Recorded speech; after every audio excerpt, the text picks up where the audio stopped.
Hey guys, welcome back to another episode of the TWSN Soccer Sitdown show. Once again, right in the midst of the Euros, so that's basically what we're going to be covering today. So thank you guys for tuning in, and let's talk what the game is going on right now. Upset, maybe happening in France.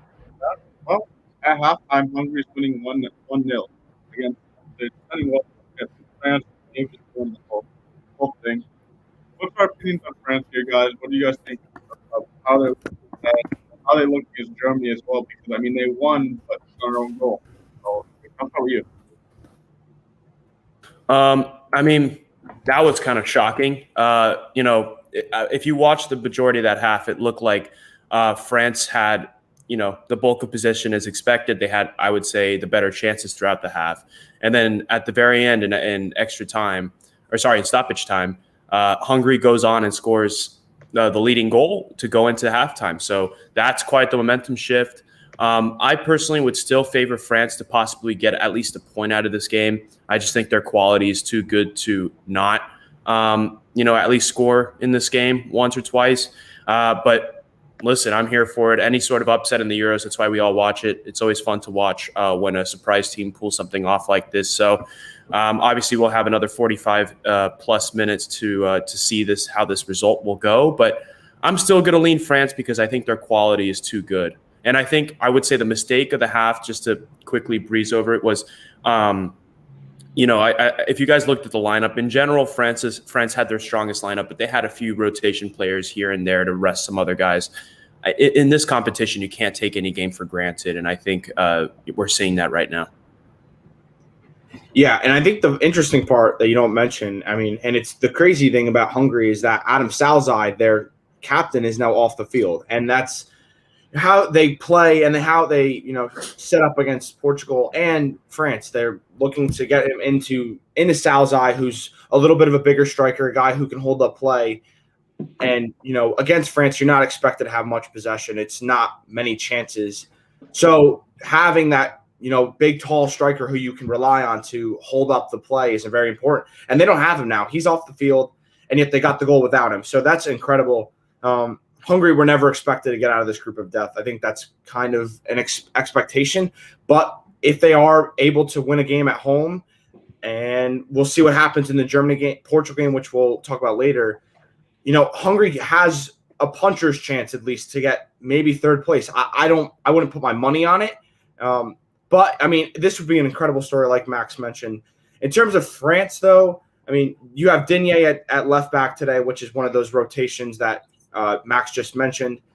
They had Lucas Hernandez playing there.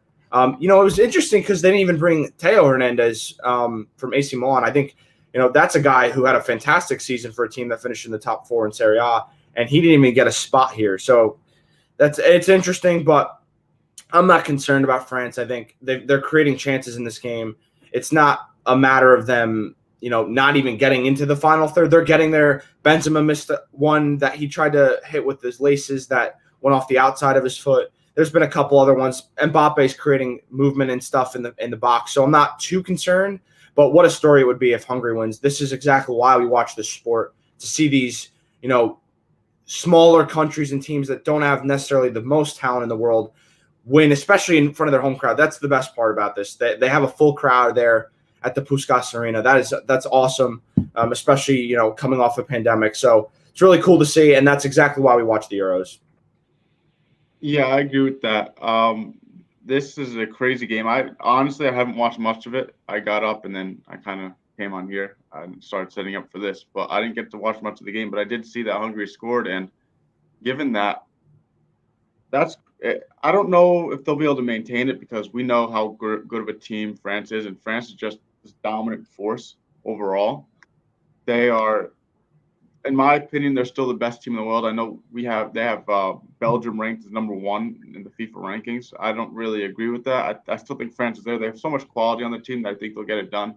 It's only a matter of time till they score. But I would say, with how they're playing now, they're losing, and how they played against Germany, where they won, but they only won 1-0, and it was on an own goal, if I remember correctly.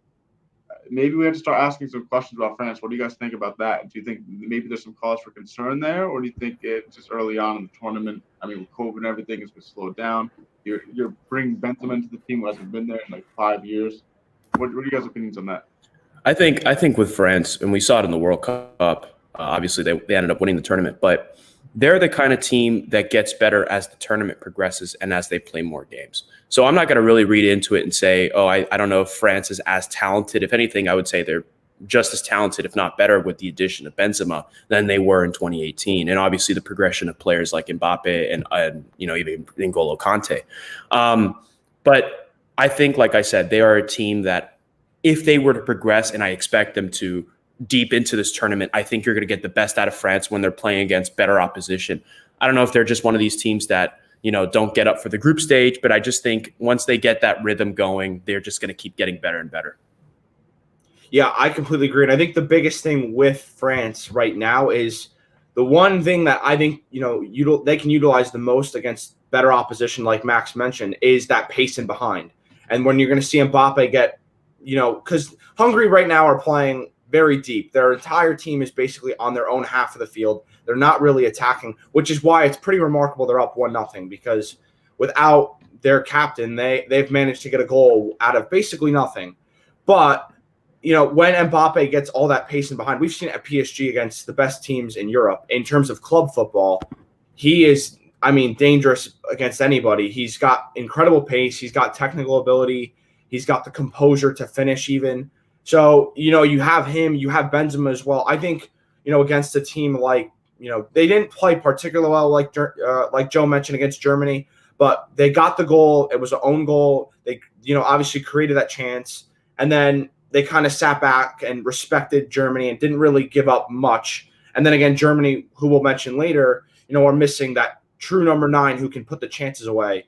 So, the overall talent that we have in Europe in terms of these top teams, it doesn't particularly scare me. There's obviously some very good teams. We'll mention Italy later.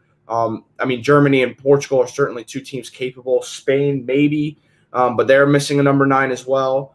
So, I don't know. I'm not too concerned about France. I think, like Max mentioned, they will have the ability to use that pace. Maybe we'll see a guy like Ousmane Dembele, try to change things today against Hungary. But they have enough talent. They have some of the best teams or best players in the world at every spot on the field. You talk about N'Golo Kante, Paul Pogba. It's incredible. So I think, the lack of good teams in this competition at the moment, then again, it's only 2 games for most of these teams. And, the fact that they will be able to utilize some of their better skills and their, tactical setup will be a little bit different against better opposition. I'm not too worried about France. I think they're still my favorite to win. But then again, the gap has certainly closed. Yeah, definitely. And before we go off of the group of death, otherwise known as Group F, with Portugal, Hungary, France, and Germany, right now the standings are Portugal's in first, Hungary's in second, France is in third, and Germany, who still haven't played their second game against Portugal, which will happen, I believe, at 12 Eastern time. It's still yet to go. Do we think that maybe Hungary could sneak in as like the third? I'll tell you, if they can eke out a result against France, even if it's 1 point, they absolutely have a chance. Because I'll be honest with you guys, I don't want to go too much into it because I'm sure we'll be talking about the Portugal-Germany game in more detail in a little bit. But I find it very hard to see Germany get all 3 points in this game. And with that in mind, if Hungary can, if they can get 3 points, that'd be crazy. But if they could even get 1 point, I like their chances compared to Germany in possibly securing that third spot. And assuming Germany can't get a result, say both teams get 1 point here, that last game of the group is going to decide, who's going to qualify and who isn't. So, that's going to be really, really fun to watch. But if Germany don't get any points here, I think it's really, really hard for them to make it out of this group. Yeah, I would agree with that. I think before you go, Joe, I completely agree. I think, any sort of life they can get from this game in terms of a point or 3 would be incredible. The only thing I do want to mention is I believe the game against Germany is going to be in Munich, not in Hungary, which plays a role, of course, because, Germany do have the supporters behind them. But, yeah, I'm not going to take it out of the realm of possibility because they've looked good when they've played against these bigger teams. They were very good against Portugal, obviously, until those goals came at the end of the game. So they've looked like one of those, smaller teams that have really played well and very organized. So credit to them. I think they can certainly, catch our eye and maybe make a surprise here and possibly finish third in this group if something, were to go well. I think a point or 3 points would be ideal today, and I think that's certainly possible with 45 minutes to go. Yeah, I would also like to say this though about that home crowd. From what I remember from that Germany-France game, it was in Germany, and the French crowd was louder. It doesn't seem like the German crowd is so into this tournament as you would expect them to. Like France was just singing louder, chanting louder. Like it felt like a French home game. It really did. And I don't know if that them being home, I guess Hungary's going to make a difference. Will Hungary fans make the travel? Because I mean, at that point, Hungary. When was the last time they were in like a Euro like knockout stage? Especially when they're in a group of death. Who would have thought this? Their fans are going to show out. We see how they are at home already during this tournament. Speaking of which, how in the world were they able to get full capacity? Like I don't understand how that. It's crazy, right? Like I know COVID's going crazy. It's like it's rubbing his hands over there, like, oh, say less, say less. But moving on from this group, let's talk about Spain. Spain has been in Group E. They're in third right now, which is kind of surprising considering that group consists of Sweden, Slovakia, and Poland. They only have 1 point, and it looks like Sweden and Slovakia are going to be the two teams to advance. Shout out Slovakia and Skriniar. But I mean, Max, I know you wanted to talk about this earlier today. You said this. What's going on with Spain, man? I think I don't think they're good enough to make it far into this tournament. I'll be completely honest with you. And I think it goes down to a few things. A lot of people are going to knock the manager for their draw against Sweden, but I personally don't think it was necessarily the manager's fault, nor was it his shape. Luis Enrique is a Champions League winner. He's a treble winner for a reason. I think he's a world-class manager, so I don't think it's his fault. I think they don't have a true number 9. Alvaro Morata is not a top striker in the world. I'm sorry, guys. He is not good enough. How many times have we seen in both his international club career his inability to finish clear one-on-one chances on a continuous basis? We never see it.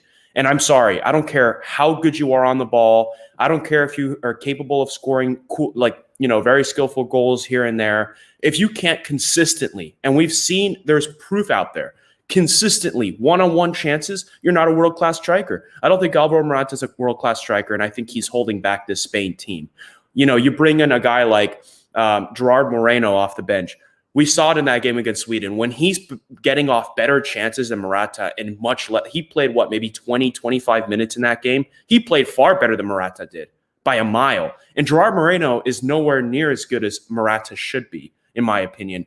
And then, I think, and maybe this is a little bit of bias, but I personally think the most clinical, I guess, number 9 or central figure on Spain is Ferran Torres. I think if you put Ferran Torres at the number 9, and then play someone else out wide and keep Morata for the bench, I honestly think Spain would do better. I don't rate Morata that highly. I think the proof is in the pudding. He's not good enough.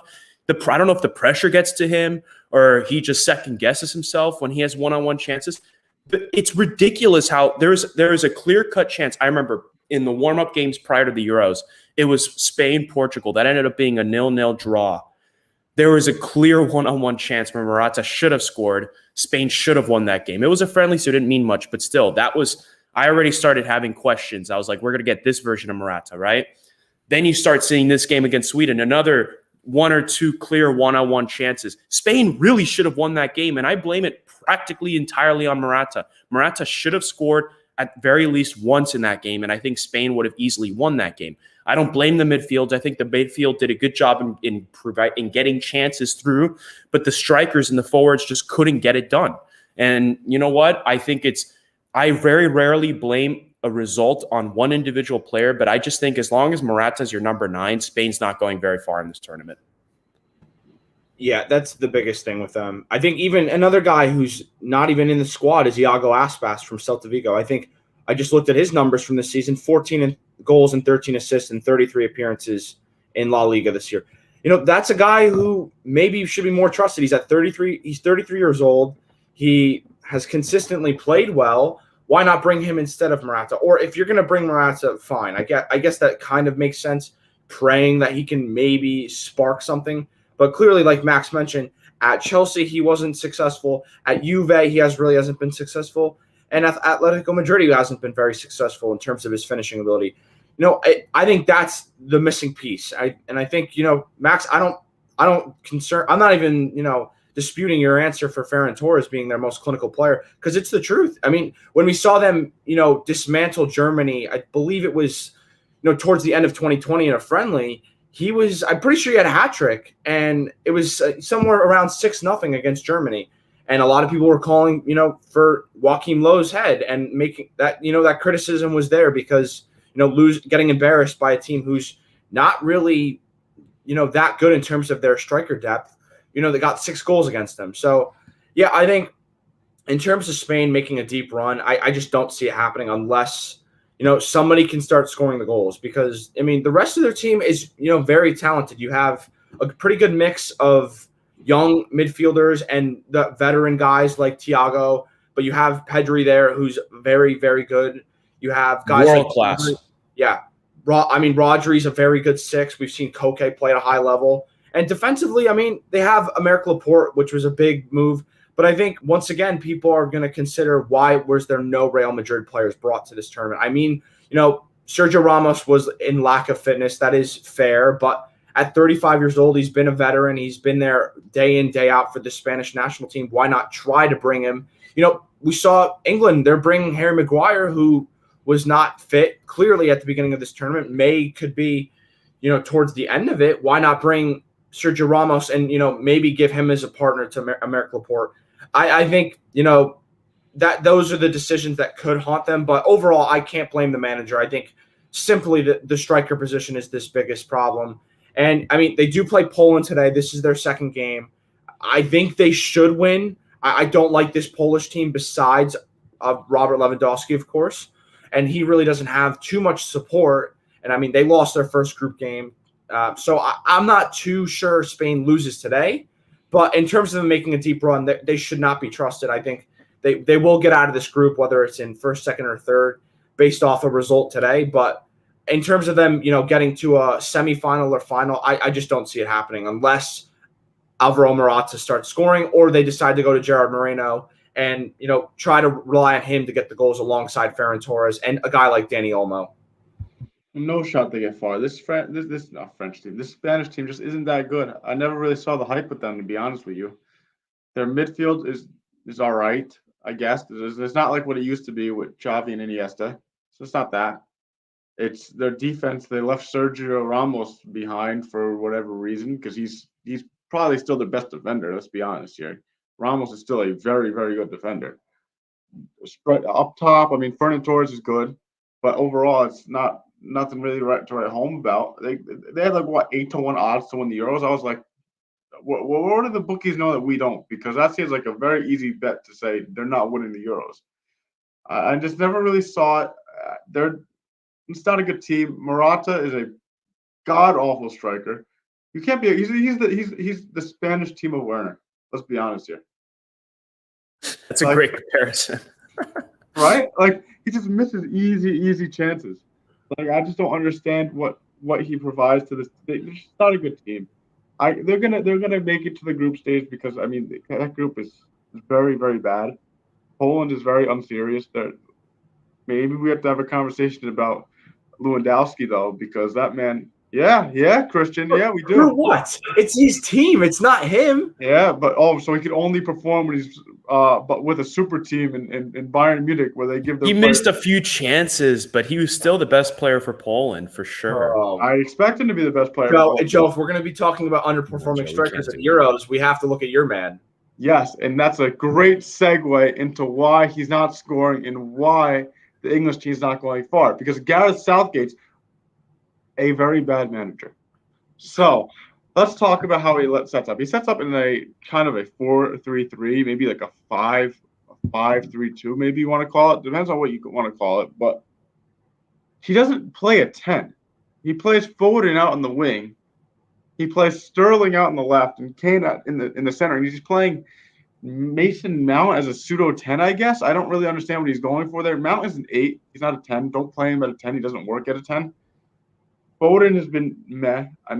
He changed his haircut for this whole tournament. He wanted to go Gaza-esque, and what is he doing? He's doing nothing. Sterling, he's making it look like maybe there's a pep tax out there because he's performing actually well this tournament. Shout out Sterling because I didn't expect him to perform well. But why are they not? There needs to be Grealish or Sancho need to be out there, and preferably Grealish to play at a 10 role behind Kane and feed him. That's what they need to do to get him going. And otherwise, you're going to keep getting performances where you can't score against Scotland. What are you guys' opinions on this? Because England, I'm very, very low on them right now.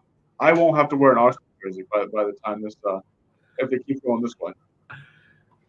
Yeah, I mean, in terms of England, I mean, in the first game, and I think a lot of people started, talking about, oh, it's coming home after that Croatia game. But, I mean, people need to realize that Croatia team, I mean, while they still have some very good players, and Luka Modric at 35 years old is still very, very talented as a midfielder, that Croatian team is certainly completely different from the 2018 team that got to the World Cup final. So that win isn't, as glaring in terms of a positive sign to me as many would expect. I mean, there were some bright spots in that team for England on that day. I mean, Calvin Phillips was had a fantastic game against Croatia. But yesterday, I mean, Scotland are not a team that should be, having this kind of success against England. I mean, I completely agree, Joe. I think Grealish should have came on earlier.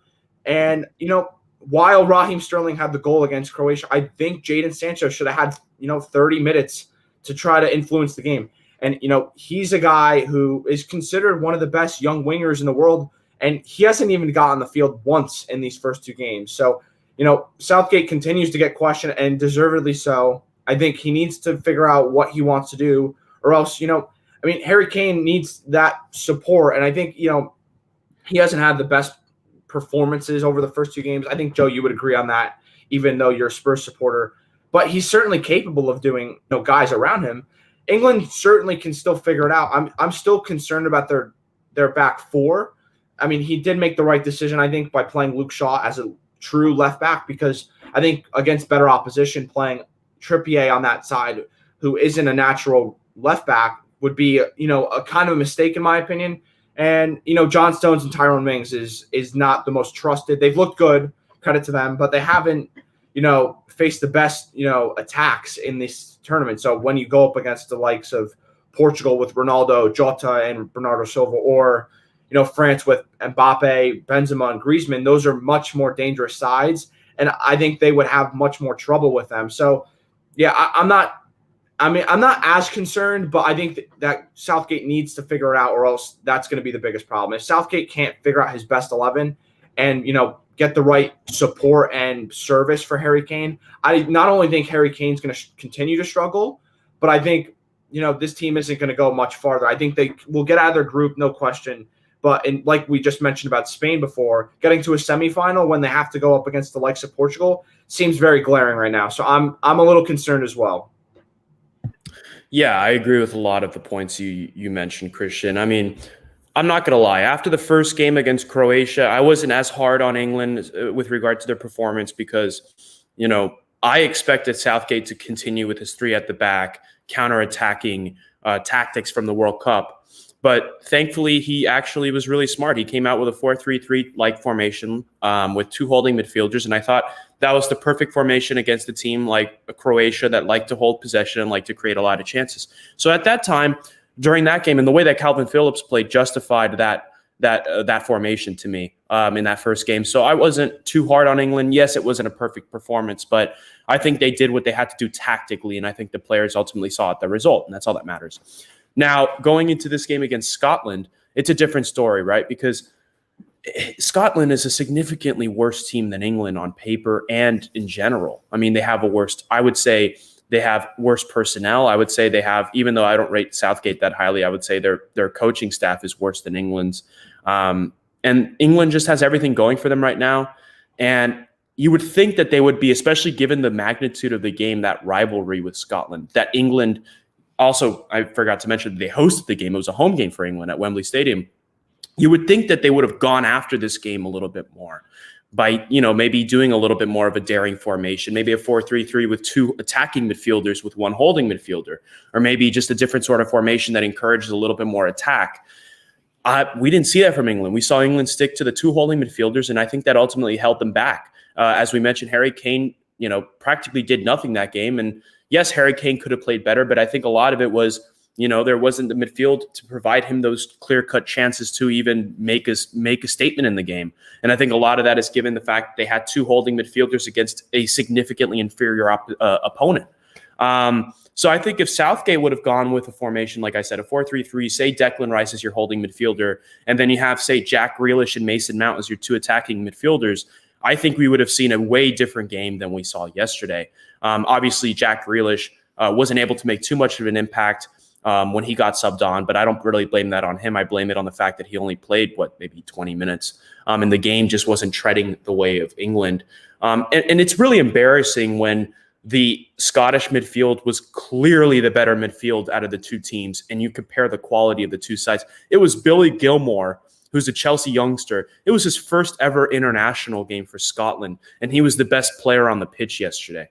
That's all you need to know for England. That's not acceptable. So I think people do need to question Southgate's tactics. And frankly, I think, when it comes to the attack, I think Harry Kane's undroppable, even with his shaky form. I don't really necessarily blame that on him. I think if you want to get the best production out of Foden, and I don't think Foden played necessarily terrible yesterday, I just think he's kind of playing out of position, because if it were up to me, I would say if you wanted to really maximize him, you put him on the left and Sterling on the right. He's a left-footed player at the end of the day. On City, you get the best version of Foden on the attack when he's out on the left. I think Gareth Southgate is limiting how much Phil Foden can affect the game by putting him out wide on the right. And frankly, I disagreed with his decision to sub him off before subbing off, say, Sterling in favor of Jack Grealish. I don't think Foden played bad enough to get subbed off when he did. I think Sterling had an abysmal game, and I think a lot of that is not necessarily on the player. I think it's on the manager, because we saw even when Grealish was on the field, instead of having Sterling hug the touchline out wide, which England really needed, you had him playing like a number 10, and we've seen even for City that's not the most successful thing to do for a player like Sterling. So I don't know. I think there's a lot of position is disgusting, and not in a good way. Why would Sterling ever be a 10? I don't understand what this man is thinking. I don't know. I personally don't think he's good enough. His distribution's not good enough. He has a lot of pace, and his distribution's good enough to put crosses in from the side, but I don't really see him creating chances up the middle. So I don't know why a manager would put him as a number 10. I agree with that. But yeah, in short, look, England should have won that game. They really should have. I would say, frankly, I think Scotland might have played better given the pace of the game and the way the game was trending. And I think a lot of that was self-inflicted by the manager, his poor tactics, and the personnel on the pitch. We can't say the players. I think the players could have played a lot better. And I think there's a lot of question marks for England. But I think if they tactically get it right, say hopefully this is a learning curve for England. If Gareth Southgate goes out of this game and realizes maybe I should play a little bit more daring, a little bit more attacking, I think England can go far in this tournament. The biggest question for me is, will he continue to go with the two defensive midfielders? As of now, I think yes, because I think he's pretty stuck in his ways, and we haven't really seen him adapt. So as long as he sticks with that, I don't think England's winning this tournament. Yeah, England's not winning this tournament. Let's be honest. Look at the teams that are here that have been dominating so far. Italy, Netherlands have looked really good. Portugal looked pretty good against Hungary. Let's be honest. Does England really have a chance against any of those teams? Probably not. I mean, look, I think the biggest determinant on how far this England team goes in the tournament is if they can beat the Czech Republic in the next game. If they beat the Czech Republic, they win the group, right? So, and if they win the group, we know that they go against the runners-up in the group of death. And I'm sorry, I don't care if it's Germany, France, or Portugal. I don't really rate England's chances to beat either one of those teams if they want to go out with this stupid formation that just doesn't promote the creativity and doesn't best utilize the creativity on the pitch or from the personnel. So I think that's the biggest determinant. And before we move on to another topic, because we have some other teams to touch upon, I feel like I'd be remiss if we forgot to say anything about the Christian Eriksen incident that happened last Sunday.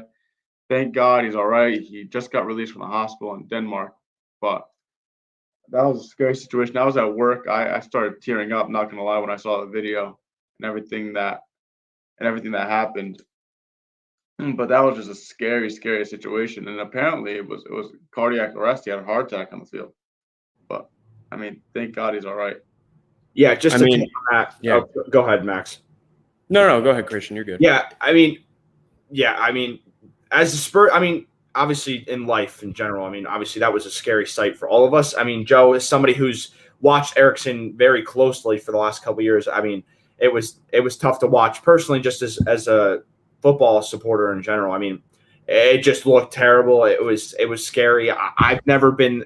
I was shaking on my own bed just watching it because you just didn't know what was going on. It looked really bad. So yeah, thank God he's okay. Obviously, we don't know what's going to look like for his football career in terms of the rest of it, but just glad he's out of the hospital and he's in good condition. So, yep. Yeah, I mean, what a scary situation in any whether that's sport or in life. I mean, you just don't want to ever witness that or see someone go through that. But thank God that he's in stable condition. He just got discharged from the hospital yesterday, so he's good to go. I think one person we have to shout out, and I hope I don't butcher his last name, is the captain for Denmark, Simon Kjaer, something like that. He's a AC Milan defender. I think what he did was admirable. He was the first person. He instructed the Danish team when he saw Eriksson on the field to create a human wall around Eriksson so that the media or cameras couldn't, so that they couldn't take pictures or videotape him on the floor going through that. And he was the one that consoled with Eriksson's wife when people didn't know whether or not he was going to make it, and also he initiated the CPR. So that's just true leadership and true heroism in my eyes. So I think he deserves a shout out, and I think he deserves any sort of recognition he can for his heroic acts. Yeah, absolutely. And there was one thing I wanted to touch on real quick, and I kind of forgot it now. Dang it. Oh my gosh. Christian, say something else while I try to figure this. Because I have something. Oh, God. Yeah, I mean, in terms of that situation, I mean, and I think another thing, I mean, that you need to talk about is just how everybody in the stadium stayed and like they were all cheering for him. And credit to the Finnish people as well. I mean, it was an incredible scene to watch. Obviously, not what you want to be watching, but it was something that just brought back, what this game is all about in terms of just everybody getting together and wrapping themselves around Christian Eriksen and his family, because that's not a situation anybody in this world ever wants to be in.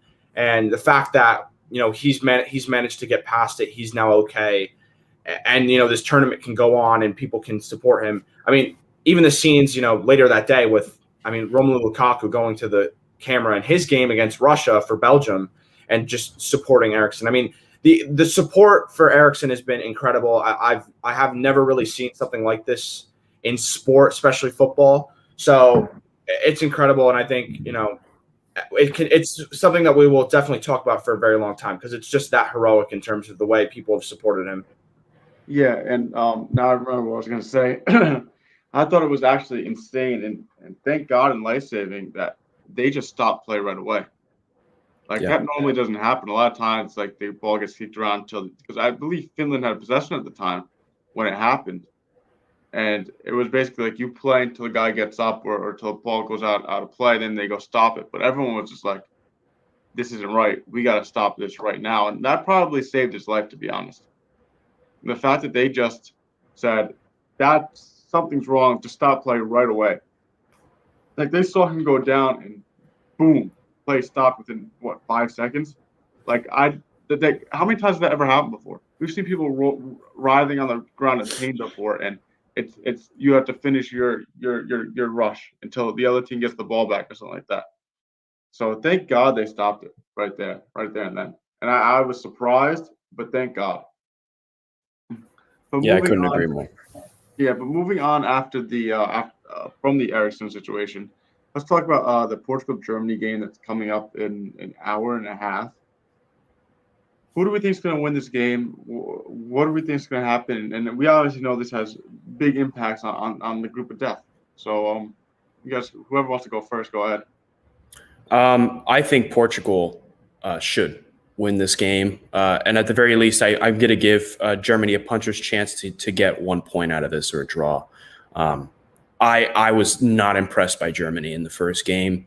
you could say in the second half they did a good job of controlling possession and creating a few chances against France. But we saw, that game could have very easily been 3-0 instead of 1-0 because France had 2 goals that were disallowed. So I wasn't too impressed with Germany. Maybe they'll come out and try to, make a statement because of how bad that first game went for them, especially since you mentioned it was a home game, or it's going to be a home game. And, kind of the reputation's on the line. I'm going to still favor Portugal because I just think Portugal have the better team in general. I mean, not to say Germany doesn't have a good team, but they have Ronaldo, Cristiano Ronaldo, who we know is still, in the conversation of the world's best player, even at this age.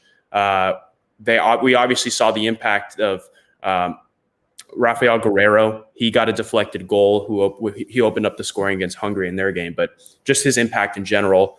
Their midfield is star-studded. Bernardo Silva, Bruno Fernandes, Renato Sanchez. I just think in general it's going to come down to who's more clinical, because I think there's going to be chances for both teams to control possession and dictate how the game's going to go. And I'm going to lean towards Portugal being the far more clinical team. We saw it. They scored 3 goals in a span of like 10, 15 minutes last game. So I just think they're a far more clinical team. Kai Havertz, it's crazy how you can't even start a true striker because Timo Werner is just that, bad in front of goal, that they have to start Kai Havertz as a false 9, which I've said in the past, I think worked for Chelsea better. And I think it ultimately will work for Germany better. But we know that Kai Havertz isn't a true number 9. So Germany doesn't really have a true number 9, because even when Timo Werner's on the pitch, do you really trust him to go out and bag a winner? I don't. So that's the issue. And I think Germany, as much quality as they have all over the pitch, they just don't have that clinical striker, that clinical forward that can go on and win a game for them. I think Portugal is a team that's filled with them. So I'm going to favor Portugal to win this game. I'll say 2-1. Yeah, I'm going to give the edge to Portugal as well. I think, a lot of the points you make are spot on. I think the one interesting thing, and I think this will be one of the deciding factors for where Portugal goes in this tournament, is what they do in that midfield, because we saw in the first game they went a little more defensive with Danilo Pereira and William Carvalho instead of bringing on Renato Sanchez, who came on, starting Renato Sanchez, but he came on and, was very active, very, influential in that 3 goals they got in that last sprint of the game. And I think that's what, sparks me to believe Portugal not only could win today, but maybe, make a deep run, just because, within, between the 84th minute and the 92nd minute, they got 3 goals. In 8 minutes, they got 3 goals. That tells me that, while they didn't score against Hungary, who we saw today, obviously now the game is 1-1 against France for anybody who doesn't know. But either way, Hungary is set up very defensively, so it's not too easy to break them down. But then again, with Portugal, they still have pace. They have guys like Diego Jota. Ronaldo still has speed to him. Obviously, he's changed his style of play over the last 5 or 6 years as he's gotten older. But they have everything they need to not only get deep to this tournament, maybe even win it. So, I think, this team is very good. I mean, they have, even on the bench, look at guys who came on. Andre Silva came on, and he's had a fantastic season at Eintracht Frankfurt. There's other guys that don't even get on the field. João Felix didn't even make the bench, or he made the bench but didn't get onto the field against Hungary. So this team is filled with depth at every single position, it seems like. And, I think today, once again, we'll see it, like Max mentioned, will Timo Werner start? He didn't start last game. And I think another thing that we don't mention is I think Joshua Kimmich is playing as a right back or a right wing back almost, not getting to influence that game as, a CDM or even as a number 8 and as a central midfielder. And, Joe thinks very highly of Kimmich. I remember a couple shows ago talking about him, even maybe on the same level or a higher level than N'Golo Kante. So that's as a central midfielder. When you're not playing him centrally, he certainly can't impact the game you would like him to. So not having that depth at right back is certainly a cause for concern. And I think, it's always going to be the number 9 position. That's the biggest issue with me. I think we mentioned it with Spain before. There's so many different teams that, when you lack everything, when you have everything but the number 9, you really can't go that far against the best teams in the world. And I think we're going to see it again today. Maybe they get a goal, but I think, Ronaldo, Diego Jota, the Bruno Fernandezes of the world are going to really influence this game, and they're going to really cause havoc going forward. So I think I'll give Portugal the edge 3-1, but Germany, continue to be the concern is that number 9. So whether it's Havertz, even a guy like Kevin Volland, who, has been great for Monaco, but really, can you trust him at the Euros? I'm not too sure. So, yeah, 3-1 for Portugal. Yeah, I don't really see anything. Germany just didn't give me hope last game. I mean, offensively, they don't do much. Leroy Sané, his fall off since his days at Manchester City. I mean, what has he really done? It's been kind of depressing. I thought this guy was going to be the next great talent in the world, and yeah, he's at Bayern Munich, but he didn't really do much there. I mean, he's just coasting to win a title there. I could go to Bayern Munich and win a title.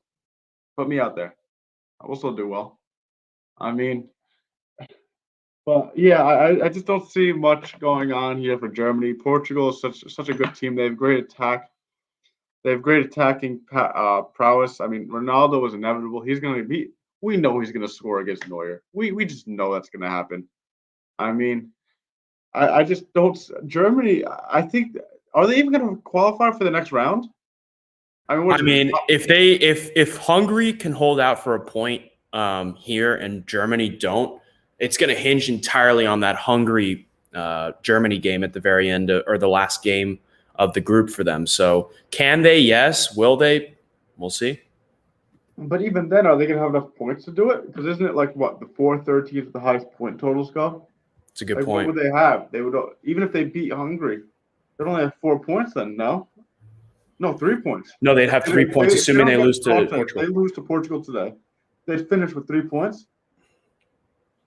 I don't know if they make it. I don't know. It's kind of embarrassing as a German how poorly they've been playing. I'm not really that big of a fan of how Germany plays this year. They just don't seem like they have it. People are saying this is the last dance for Joachim Low. No, this is Michael Jordan Wizard's last dance, not Michael Jordan Bull's last dance. But moving on, let's talk Italy. How about them boys? They're making it very hard to not dream about Italy making it to the final, maybe even winning it. But they've looked great. 2-3-0 wins and pure domination in both games. I mean, they really didn't allow Switzerland or Turkey to get any chances. And they didn't do the other teams. Turkey and Switzerland didn't do much at all against them. And I mean, it's hard to look at Italy right now and say, I don't really buy it. I mean, I think they really are a great team. My only concern is, are they going to be able to continue to score? I mean, Ciro Immobile is a good player, but can he score consistently throughout the tournament? I don't know. I mean, another thing is they're missing Marco Verratti right now. Are they going to be able to put him back into the lineup? Or do you rock with what you're going with right now? Because it's just working so well. So what are you guys' opinions on this? Yeah, I think that's a great segue from you, Joe, because I think, in the first game, Locatelli from Sassuolo was very good. He stepped it up even better, and he won man of the match with 2 goals against Switzerland. I think, not even just in this tournament, I think that's a guy who, for a team like Manchester United who's looking for, more midfield depth and a guy that can, play alongside Paul Pogba, that is a guy that they should definitely look at. But in terms of this tournament, I think you have to stick with what you got. Barella, Jorginho, and Locatelli have played fantastic in the first 2 games. You can't sell that any shorter than that. It's just been that good from them. I think, Marco Verratti, who is very, very talented, but he's had his injury problems. I think, especially because Italy's dominated both of their opponents so far, I would stick with what they've done. Even a guy like Chiesa hasn't been able to start over Berardi on that wing, and he's been very influential. And, I think the one concern continues to be, the center backs. I think, when you play against, a guy like Mbappe and, more, pacey, attackers, how are they going to vote against them? And I think Chiellini, who came off in that game, but they were managed to bring in Francesco Acerbi from Lazio. He's another good defender, so that's not too big of a blow. But obviously, Chiellini brings that leadership, that mentality that nobody's going to get past him. And I think even at his age, he's still very, very talented. So the defense is still the concern. But I mean, Italy, especially because the way their bracket bodes, their first really tough opponent, if they were to win the group and win their first game, would be Belgium. And I think, their side of the bracket bodes well to the point where I think they could get to the final and maybe shock the world and win it. And I the more we see them, I think the less of a shock that would be, just because of how well they're set up. And Mancini has them playing well. I mean, going into the tournament, it was almost 30 unbeaten games. And I think, that's very remarkable. It's in terms of, how many games they've been, especially for a team that missed the World Cup. It's an incredible feat to see how well they're playing now, a couple years down the line. So I think, Joe, obviously, as somebody who really supports this Italian side, I think it's a great time to be watching them. And I think, right now, I think they're one of the favorites to get to the final. I think that's how good they've been. We haven't seen them against the greatest of teams. I mean, all three of us before the show were talking about Turkey and how everybody said they were a dark horse that could potentially get to a quarterfinal, a semifinal. Obviously, that's not the case. And Switzerland, aren't a great team either, but those are two pretty good sides, I would say. So I think, Italy, in terms of the way they've looked right now, are a team that could definitely get to a final. I agree. I mean, the thing with Italy, I think the biggest credit has to go to their manager, Roberto Mancini. I mean, the way that he's lined up that Italian team is unlike Italian teams that we've seen before or in the past. I mean, very much possession heavy, attacking, creating a ton of chances and dominating and dictating the game by holding possession. It's remarkable. And I think this is why we've seen them dominate their opponents so far. I agree with Christian. I think I'm not going to go as far as to say that I think they're going to make it to the final. I think they could probably make it as far as the semifinal, assuming they can beat a team like Belgium. But I think the way to beat this Italian team is a lot of pace and counterattack. I think France would be the worst team, for example, that Italy could face for that reason, because I don't know if I trust the Italian back line to hold the attack of, say, Mbappe, Griezmann, Benzema, or even Olivier Giroud, for example, who we know can impact games. They just have too much pace, and I think counterattack is what can beat. A strong counterattacking team is what can beat this Italian side. And frankly, we haven't really seen them against top opposition. I think that Belgian team is going to tell you how legit this Italian team is, because if they beat Belgium, they'll make it to the semifinals, right? So I think they've pretty much already won the group. I think they're guaranteed to get out of this group. And I'm curious to see who they would play in the next round. I'm not entirely sure who that's projected to be. But I know it's not going to be as challenging as, say, a Belgium. But again, I really want to see them against class opposition, because I think the way you beat this Italian team is on the counterattack, because they're going to want to dictate possession. And ironically enough, even though they've won their last two games by a scoreline of 3-0, I do have question marks about their overall ability to finish and score goals. So I think if it's a game where, say you're 1-0 down to a team like a France or a Belgium that's good at counterattacking, can you really trust Italy to go on and score an equalizer? I think they have the quality to do it, but I just don't know if I trust that they're clinical enough to be in a game like that. Again, I could be wrong, because they've just won their last two games 3-0, but I think that's a real question mark, and I'm curious to hear what you have to say, Joe. Yeah, I agree with that. I'm not truly convinced on their finishing ability. I mean, yeah, they won 3-0, but it wasn't really from strikers. Insigne is overrated. He's really not that good of a player, in my opinion. He takes too long on the ball. He's basically Sterling, in my opinion. No offense, but and then they got 2 goals from Locatelli. He's a defensive midfielder. They need more from their attack. I don't know if they're going to get it. However, Belgium doesn't scare me. I've said it before. I'll say it again. They're not a serious team. Their back line is old. Their front line, they're good up front, but they're in midfield. But light work for the Italian national team. Forza Azzurri, and that'll wrap it up for us here today. Remember, go Italy, go Germany. Go Netherlands for Christian. And Max, I don't know who you're rooting for. Who are you rooting for, Max? I don't know. I just want to see a good tournament. Fair enough. All right, guys. Thank you for tuning in. I'm going to hit the right button this time, and we'll catch you next week.